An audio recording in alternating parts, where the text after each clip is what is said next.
Сәлем баршаңызға қыздар, ана мен бала каналына қош келдіңіздер. Бүгін біз осы грант жайлы, Coca-Cola белестері грант жайлы айтамыз.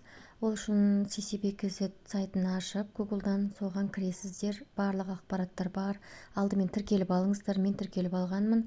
Осындай сайттың құрылымы осындай болады, осылай шығады. Тек қана әйелдерге арналған, жас талғамайды. Бизнесіңіз болса да тағы да қатыса бересіз. Грантқа қатысу үшін ең бірінші шаг ол сіз оқисыз, одан кейін сертификат аласыз, сосын конкурсқа қатысасыз.